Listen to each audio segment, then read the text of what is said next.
Hello useless people, maybe some of you guys are casual league players just like me and don't care about ranks and other stuff and just want to have a good time in this game. Well, probably you should switch the game if you want to have some fun. Anyway, I chose to play top lane since in low elo it is a lane where you don't need any map awareness and you just chill with your enemy on a lane punching each other into the face. And due to the tankiness most top laners have, it is harder to get killed. But suddenly half of the world decide to come for a visit and instead of a 1v1 you are playing a 1v3.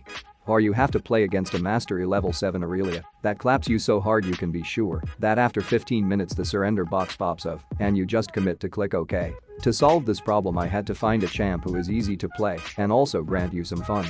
So here I present you, Lethal Tempo Blitzcrank, and here is why you should try him out. The first reason why this pick is strong during the laning phase is because of people actually underestimating him. At the start you just buy a tier and 2 health potions, skill your E first. And the enemy will be thinking, well, it's just a Blitzcrank, what can go wrong when I just 1v1 him? This is the moment when both of you hard-stuck silver players run into each other and start punching like 3-year-old children at an adoption center that weren't sent there without any reason. You then want to make sure to press E during the fight and ignite them as well, and until now it looks like it is going to be a close fight, but here comes the game changer. Blitzcrank passive, Mana Barrier. Blitzcrank gains a shield based on his mana when dropping to low health. This is the moment when the enemy realizes that he can't win the fight and starts running away from his poor decision making. Either you hook them, run them down, or ignite them. This is the easiest way to get your first blood gold. And this is why you want to make sure to have your passive up in upcoming fights. After that you want to make sure to transform your tier into Muramana, which I forgot in my video, but you didn't see that. And then you want to make sure to build collector. So after this success we go back to lane, and from now on it depends if the enemy has a brain and learned from his previous mistake, or if he is just one out of 100,000 idiots who are hard stuck and blame Riot matchmaking for their bad performance. Either way, from now on he can't win the laning phase against you, and there are 2 reasons why. The first reason sounds like a disadvantage which can be turned into your own advantage. Blitzcrank doesn't has a good wave clear, it will be permanent pushed in front of your tower. Here you want to make sure to freeze it. However, there are 2 possible outcomes. One, he thinks he is strong enough or is getting impatient and go for a tower dive, which can be prevented by using knockup, ult, flash, or the passive. The second option is the guy standing in front of the tower trying to push the wave under the tower desperately. And sometimes they aren't attentive and you can hook them into your tower, or you ping your useless moron in the jungle for help since Blitzcrank has a solid gank setup. Well, since we are now done with the basics we move on to the next step, things that could happen during the laning phase. One advantage you have are the high base stats from Blitzcrank, which come in handy in early game, so don't hesitate to help your jungler when gets bullied in his own forest, especially when it is Mr. I press a button and win a team fight who sucks during the early game, so one uppercut and some electricity was enough to send him to heaven. And as I already told you, don't hesitate to go into fights when you have your passive ready, since there is no way you lose a fight if the enemy keeps fighting you like a brain-dead monkey, which isn't rare in League of Legends. This is why we hard-stuck players are also one of them, but just remember that Blitzcrank top doesn't need to hit his hook since you just press R and all enemies in this area are vanished. But sometimes there are moments in a game when you don't have any options left than to retreat, but psych, since you wait behind a wall to hook their greedy ass and give them what they deserve. Back on the top lane, and it seems like the squirrel has evolved into Donkey Kong, which gave him the confidence to tower dive me, forgetting that I have a passive granting me a shield, and it looks like his time ran out, so evolved back and tried to run away, but my Statue of Liberty sent him back to base. Another example why you shouldn't try to tower dive Blitzcrank top. Random hooks into the darkness are like claw cranes.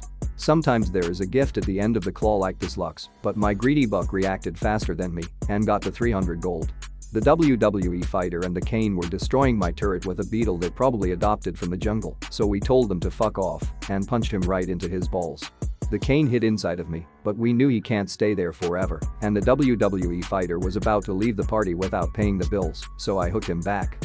I am stubborn when it is about money, so I chazzed him, and he showed me one of his wrestling moves. When you are not on a lane, you just behave like a Blitzcrank support. You hook the champs your teammates can one-shot.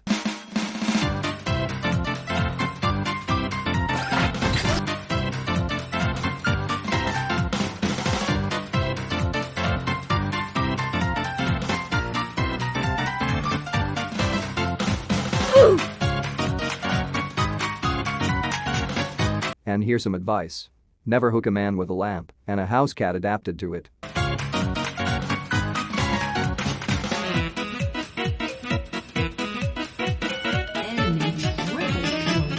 Maybe some of you don't know, but the main reason why people are playing League of Legends is not win the game, but to bully the ADC. That's why we gathered our whole team to tower dive the Spore guy, and we are lucky, since she would have killed us all if she had been released a week ago.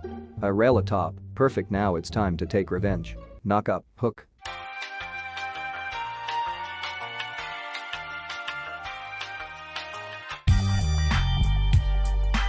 And this is exactly what I meant before. You just let your brain-dead enemy push the wave AFK under your turret and ask your jungler politely if he can come for a visit. Since most low elo players have a map awareness like a blind fish, they get surprised and run away, but no one can escape Blitzcrank top.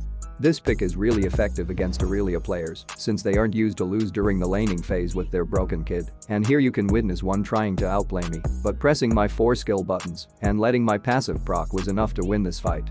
Another proof that playing broken champs damage your perception, since this Aurelia thinks that she will be fine after tanking 3 turret shots, so I punched into her face to bring her back to reality. Does this look familiar to you? Wave frozen in front of the tower. No map awareness. This means you get another visit from my jungler. But well, as you can see, this surprise is absolutely no one seeing in 0-5 Aurelia winning a fight. Maybe she got her power spike, but she still has a brain, which gave me the opportunity to hook her under my turret. What an idiot. And you really could think that this is a replay, but I can assure you it's not. What an idiot. This pick is also effective against pussies that are playing Vayne top thinking they can run me down like that, so I gave her a short reminder that she is just an ADC with a small XP advantage than to her ancestors from a bot lane. And it's like being on the bot lane, one wrong step is enough to pay with her life. So I let her smell the sky, giving her some time to think about an escape plan, which consists of going invisible, but I smelled her fear and sent her back to base. If you enjoyed this video, don't forget to like and subscribe, since it takes some time to make these videos and one click is enough to support my channel. On the left you can watch a video where I try to find out if River Shen still works in 2022, and on the right you can witness me one-shotting enemies with Jin traps.